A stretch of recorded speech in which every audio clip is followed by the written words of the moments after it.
Hello everyone, welcome back to my favourite channel. I am mister Amit. मैं आपको एक कहानी सुनाने जा रहा हूँ। कहानी सुनने के बाद कमेंट में बताएं कि ये कहानी किस कॉन्सेप्ट पे बनाई गई है।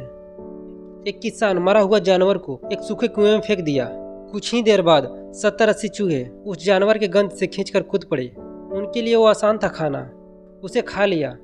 लेकिन असली समस्या तब शुरू हुई जब उस जानवर को खाने के बाद बाहर निकलने की कोशिश की। तब उन्हें समझ आया कि अब वो कुएं में फंस चुके थे। दिन बीतते गए, खाना खत्म हो गया और भूख बढ़ती गई। कुछ ही दिन में वो कुआं उनके लिए नर्क बन गई। अब चूहों ने जिंदा रहने के लिए एक दूसरे को मारकर खाना स्टार्ट कर दिया। एक महीने बाद धीरे धीरे सब खत्म होने लगे।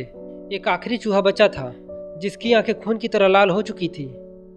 तभी किसान आया और कुएं में एक रस्सी बांधकर लटकाया और उस आखिरी चूहे को बाहर निकालकर खेत में छोड़ दिया। अब सवाल यह है कि किसान को उस चूहे पर दया आ गई थी? नहीं, असल में वो चूहा बदल चुका था।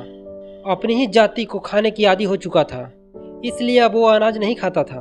वो खेत में जाते ही पागलों की तरह चूहों को शिकार बनाने लगा। और यही है असली खेल, इसे कहते हैं डिवाइड ट्रैप, जहाँ ऊपर बैठे लोग आपस में कभी नहीं लड़ते, खुद ऐसा माहौल क्रिएट कर देते हैं कि वहाँ नीचे वाले लोग आपस में लड़कर खुद ही सब खत्म कर देते हैं। और सच यह है, बहुत से लोग एक दूसरे को हराने में लगा देते हैं, लेकिन उन्हें कभी समझ नहीं आता कि खुद किसी और के खेल के हिस्सा बन चुके हैं। इसलिए किसी और के बनाए जाल में मत फंसो, और अगर फंस भी जाओ तो लड़ो मत, बाहर निकलने की कोशिश करो, नया रास्ता ढूंढो। अगर ये कहानी आपको समझ आई तो आप बताएं कि किस रिस्पेक्ट में मैं बात कर रहा हूँ।